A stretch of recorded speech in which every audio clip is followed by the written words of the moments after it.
BJP টাকা বন্ধে মানুষ স্বতঃস্ফূর্ত সাড়া দিয়েছেন, দাবি শালতোড়ার বিধায়ক চন্দনা বাউরির।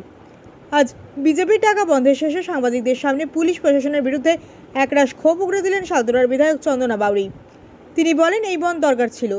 যেভাবে ছাত্রদের উপর অত্যাচার হয়েছে তাতে এই বন্ধ করার প্রয়োজন আছে। প্রত্যেকটি মানুষ এই বন্ধকে মন থেকে সমর্থন করেছে। চন্দনা আরও বলেন, আমরা দেখেছি 14 তারিখ রাত্রে যখন আরজিকরে 7-8 হাজার লোক হারমাত বাহিনী যেখানে অভয়ের মৃত্যু হয়েছিল সেখানে ভাঙচুর করেছিল, প্রমাণ লোপাটের চেষ্টা করেছিল, তখন পুলিশ প্রশাসন কি করছিল? পুলিশ কি তখন ঘুমোচ্ছিল? তিনি বলেন, যখন আরজিকরে বোনকে নিয়ে প্রতিবাদ হচ্ছে তখন পুলিশ সক্রিয় হচ্ছে। মানুষ সেটা মেনে নিয়েছে যে হ্যাঁ, বন্ধ করার দরকার ছিল।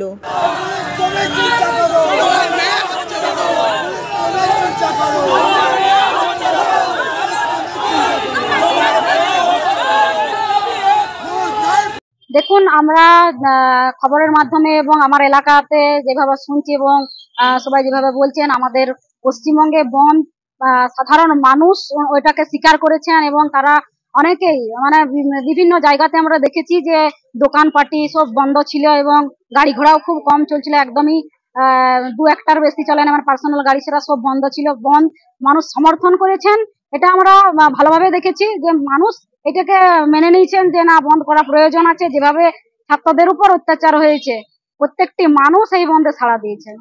বিভিন্ন জায়গায় দেখা গেল মানে বিজেপি কর্মীদের সাথে পুলিশের বচসা এবং আমাদের এলাকা থেকেও গ্রেফতার করা হয়েছে বিজেপি কর্মীদের, কি বলবেন? দেখুন, প্রথমত বলতে চাই, আরজি করে যেদিন 14 তারিখ যেদিন ওই অভয়ার যে জায়গাটা তাকে খুন করা হয়েছিল, সেই খুন করা জায়গাটিকে কিভাবে হারমাত বাহিনীরা 7,000-8,000 জন লোক যে করে সেই ঘরটা ভাঙচুর এবং যেভাবে প্রমাণ লোপাট করেছিল আমরা সেদিন দেখেছি 14 তারিখের রাতে। সেই 14 তারিখের রাতে এই পুলিশ প্রশাসন এবং যে সিভিক ভলেন্টিয়াররা পুলিশরা কোথায় ছিলেন? এটা পুলিশের কাছে আমার প্রশ্ন, আপনারা তখন কোথায় ঘুমাচ্ছিলেন? 14 তারিখে যেভাবে আরজি করকে ভাঙা হয়েছিল, যেভাবে প্রমাণ লোপাট করা হয়েছিল, সেই দিন তো আপনাদেরকে এখানে সক্রিয়ভাবে দেখা যায় নাই। যখন কোনো আন্দোলন হচ্ছে, যখন ওই আরজি করের বোনটি নিয়ে প্রতিবাদ চলছে, তখন আপনারা পুলিশ সক্রিয় হচ্ছেন। লজ্জা লাগা দরকার এই পুলিশ প্রশাসনের যে ওনারা সত্যিকে ধামাচাপা দিচ্ছেন এবং ভারতীয় জনতা পার্টির এবং সাধারণ মানুষকে, মায়েদেরকে, বোনদেরকে অ্যারেস্ট করছেন।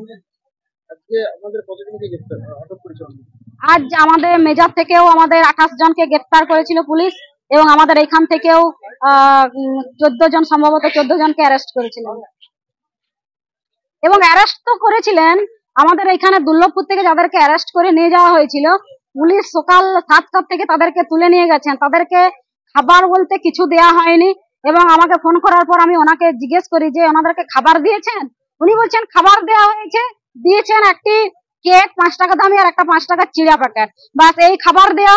কিন্তু তারপর যখন আমি 2:30টার সময় আবার খবর নিই, তখন উনি বলছেন যে যদি আপনাদের কার্যকর্তারা 12 ঘন্টা বন্ধ করতেন তো ওনারা খাবার কোথায় পেতেন? তা সেটাও আমি ওনাকে বললাম যে ওনারা মানুষ, ওনারা যদি বন্ধ করার জন্য রাস্তায় থাকতেন, কোনো না কোনো আমাদের কার্যকর্তা তাদেরকে খাবার দিত। তখন আইসি বলছেন আপনি যখন বলছেন তখন খাবারের ব্যবস্থা করছি, তখন 2:30টা বাজে, তারপর 3টার পর তাদেরকে খাবার দেয়া হয়।